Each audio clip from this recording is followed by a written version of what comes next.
بسم اللہ الرحمن الرحیم۔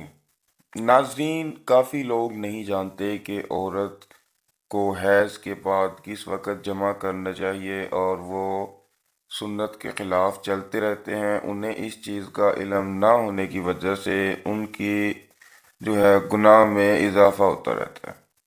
ناظرین، عورت کے حیض سے فارغ ہونے کے بعد کب جمع کیا جائے؟ شادی شدہ مرد حضرات، کئی لوگ ہیں جو اس چیز کو نہیں جانتے اور اسلام میں یہ چیز جاننا ضروری ہے، لیکن وہ گناہ میں شامل ہوتا رہتا ہے۔ اگر آپ اسے پوچھ لیں تو وہ گناہ نہیں ہوتا۔ اگر آپ کو نہیں پتہ تو آپ کو چاہیے پوچھ لینا، پوچھنے میں کوئی شرمندگی نہیں ہے۔ ادروائز اگر آپ نہیں پوچھتے ہیں تو ہم آپ کو اس ویڈیو کے ذریعے ضرور بتانے کی کوشش کریں گے کہ عورت کے حیض سے فارغ ہونے کے بعد کب جمع کیا جائے۔ ناظرین، جب حیض کا خون بند ہو جائے اور عورت اپنی شرمگاہ کو دھو لے یا وضو کر لے یا غسل کر لے، تب اسے جمع کرنا جائز ہوگا، اس لیے کہ قرآن مجید میں طہارت کا لفظ استعمال کیا گیا ہے، جس کا اطلاق تینوں حالتوں پر ہوتا ہے۔ اس مسئلے میں ائمہ کا اختلاف ہے۔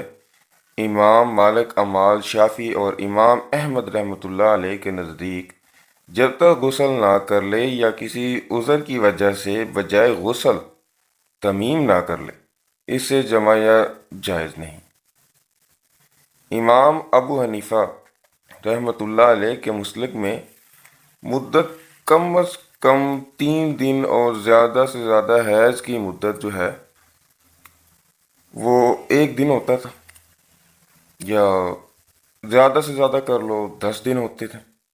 اب اگر خون 10 دن سے کم بند ہو جائے تو عورت سے جمع اس وقت جائز ہے جب وہ غسل کر لے یا ایک فرض نماز کا وقت گزر جائے۔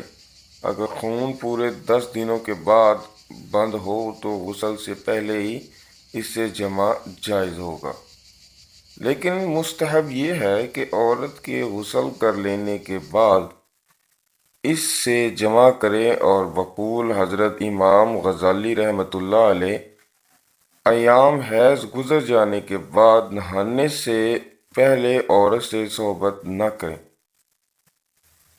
نص قرآن شریف سے اس کی حرمت ثابت ہے۔ اس کا ایک فائدہ بھی ہے، چونکہ ایام حیض میں عورت غسل کرنا بند کر دیتی ہے، تو اس لیے عقل سلیم کا بھی یہی تقاضا ہے کہ بعد غسل صحبت کی جائے، تاکہ بوس و کنارہ کی وقت عورت کے بدن کی بدبو گوارا معلوم نہ ہو۔ تو اگر بدبو گوارا معلوم ہوگی تو جو مرد حضرات ہیں ان کی اپنی بیوی سے کنارہ کشی ہو جائے گی۔ تو یہ بھی ایک فائدہ مند چیز ہے، مثلاً جب تک اس کے ایام کے دن ہیں، حیض کے دن ہیں، اس وقت تک اس کے قریب نہ جائیں، کیونکہ اس وقت تک وہ اپنی صفائی کا خیال نہیں رکھتی۔ اس لیے آپ کو جس وقت تک عورت حیض سے فارغ نہ ہو جائے، ایک ظہر کی نماز گزر نہ جائے، تب تک اس کے ساتھ جمع نہ کریں۔ تو ناظرین، میں امید کروں گا کہ آپ سمجھ گئے ہوں گے عورت کی حیض سے فارغ ہونے کے بعد کب یہ جمع کیا جائے، اور اسے جمع کرنا حرام بھی ہے اگر حیض کے دنوں میں کیا جائے، تو اگر آپ اسے نہیں کرتے تو اس کا فائدہ بھی ہے۔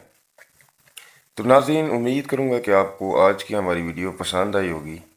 ملتے ہیں ایسی ہی نئی ویڈیو کے ساتھ، تب تک کے لیے آپ سبھی سے اجازت چاہیں گے۔ اللہ حافظ۔